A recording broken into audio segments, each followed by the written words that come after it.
देखते हैं? मैं समझता हूं ये एक बड़ा अजीब सा ट्रेंड जो आईएमए ने अपनाया है कि प्रधानमंत्री को लिखा। भाई प्रधानमंत्री को क्यों लिखा है? भाई आप अगर कह रहे हैं, आपको लगता है कि राजद्रोह है, बल्कि मैं तो ये कहूंगा कि राजद्रोह नहीं है, राष्ट्रद्रोह है, देशद्रोह है। देशद्रोह और राजद्रोह में अंतर है। तो ये देशद्रोह है। देशद्रोह का काम उसने उस दिन से किया है जिस दिन वो देश के लोगों को गुमराह कर रहा था, मोदी का प्रचार कर रहा था, ये कह के कि भाई विदेशों में जो काला धन है, इतना धन है, इतना धन है, मोदी लेके आएंगे, बीजेपी यहां से वहां से लेके आएगी। वो सब राष्ट्रद्रोह में है।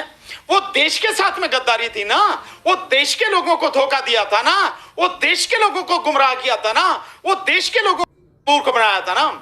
और किसी भी मुकदमे को, कोई वो सरकारी अधिकारी है क्या, वो कोई मंत्री है क्या, वो कोई मतलब मुख्यमंत्री है, वो है क्या, वो एक साधारण व्यक्ति है।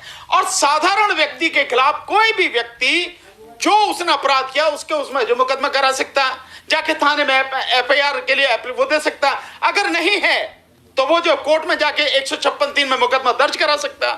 सर आप कह रहे हैं कि साधारण व्यक्ति नहीं है, लेकिन सर एक साधारण व्यक्ति के पास इतनी पावर कहां से आती है कि खुलेआम कहता है किसी के बाप में हिम्मत नहीं। भाई जब उसे मालूम है कि सारी सरकार जो है मेरे पास है, मेरे साथ में है, तो फिर जिसका बाप दरोगा तो उसे काहे का डर? तो मोदी बना हुआ है, मोदी प्रधानमंत्री है, सारी जो केंद्र सरकार उसके साथ में है, उत्तर प्रदेश की सरकार उसके साथ में है, उत्तराखंड की सरकार उसके साथ में है, तो पूरी बीजेपी, आरएसएस सब उसके साथ में है। तो इसलिए उसे किसी बात का डर नहीं है। और एक नहीं, अब से पहले कितने ही काम हुए हैं उसके खिलाफ में, कितनी जगह एफआईआर हुई है, किसी केस में अभी तक कुछ नहीं हुआ। तो वो इसीलिए नहीं हुआ ना, उसे मालूम है कि तेरा कोई कुछ नहीं बिगाड़ सकता। क्यों नहीं बिगाड़ सकता? कि एफआईआर वाले भी वही हैं, इन्वेस्टिगेशन करने वाले भी वही हैं, भैया सब कुछ करने वाले भी वही हैं। तो कहां उसके खिलाफ कुछ भी होगा? हाँ होता, अगर कोई ऐसा निष्पक्ष व्यक्ति, ईमानदार व्यक्ति होता तो पता लग जाती कैसे होती है ये एफआईआर। देशद्रोह में तभी से दर्ज होती, बल्कि मैं समझता हूं और भी जो जघन्य अपराध की जो वो धाराएं हैं उनमें मुकदमा दर्ज होता और पता लग जाती, इन्वेस्टिगेशन होगा। अब तक तो जेल में होता आश्रम बापू की तरह। सर आपने कहा कि पूरा केंद्र सरकार, पूरे मंत्री उनके साथ है। सर केंद्र सरकार उनके साथ होता तो हमारे स्वास्थ्य विभाग के जो मंत्री है डॉक्टर हर्षवर्धन, उनको चिट्ठी लिखकर माफी मांगने के नहीं, चिट्ठी लिखना एक वही हर्षवर्धन जिसकी बात आप कर रहे हो, जो चिट्ठी लिख रहा, क्योंकि उसे मालूम है कि तेरी फजीहत हो जाएगी।